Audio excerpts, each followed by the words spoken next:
Salut, salut, bienvenue sur la chaîne. Du coup, aujourd'hui, on va faire quelque chose de vraiment concret. On va créer un agent conversationnel, voilà, avec Claude d'Anthropic. Donc maintenant, je sais ce que tu penses. Je ne suis pas développeur, c'est trop technique pour moi. Et tu as totalement raison d'avoir cette peur. Parce que voilà, la plupart des tutos sur les agents IA, ils commencent avec 300 lignes de code. Il faut un doctorat en informatique. Je vais te montrer, avec moi, je vais te montrer comment ça marche en partant de zéro et pourquoi ça va pouvoir changer ta façon de travailler, que tu sois entrepreneur, freelance ou simplement curieux. Euh, voilà. D'abord, dans cette vidéo, on va voir c'est quoi un agent IA en termes simples. Ensuite, on va installer et configurer Python, la bibliothèque Python qui va permettre de parler justement avec Claude. On va voir justement comment créer justement les clés API sur Anthropic. On va voir la différence entre un agent tel que ChatGPT et un agent autonome. Donc enfin, on va aller au-delà des basiques, les outils, les sessions, les automatisations. Donc reste que bien jusque-là parce que voilà, je vais te montrer un exemple concret qui peut te faire économiser aussi du temps.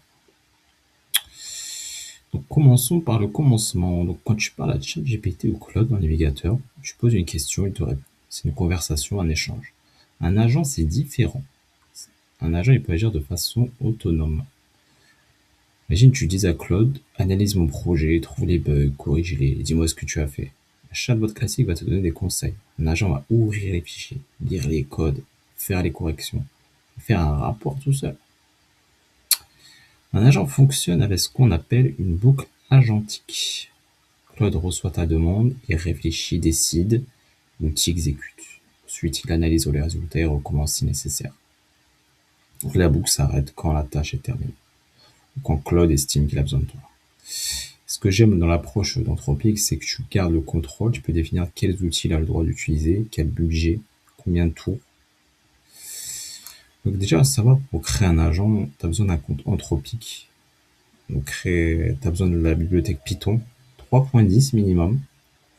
Ainsi que tu récupères ta clé API qui se situe sur console.anthropic.com. À partir de là, tu vas gérer une clé API. Tu en auras besoin pour justement derrière faire tourner cet agent. Il faudra bien entendu la bibliothèque Python.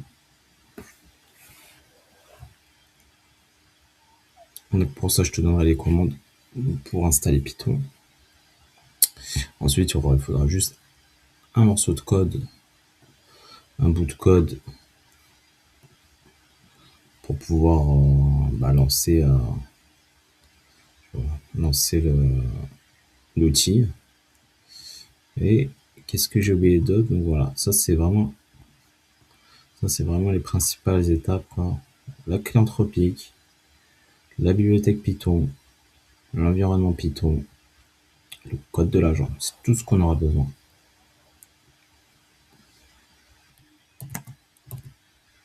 Un message LinkedIn pour dirigeants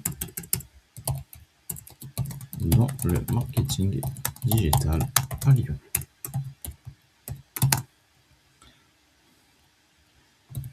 Et soit court et bref. Voilà, il est lancé. Bon, en gros, ça, on aurait pu très bien le faire sur Claude directement. Donc, vous voyez, donc là, il m'a rédigé. J'ai vu que développer, tatati, en 3 minutes, je vais vous montrer, voilà. Donc, la prochaine vidéo, je vais vous montrer comment rendre ceci de manière autonome et qu'on ait plus à écrire avec lui et à converser avec lui. Ce sera l'objet de la prochaine vidéo. Donc, restez connectés.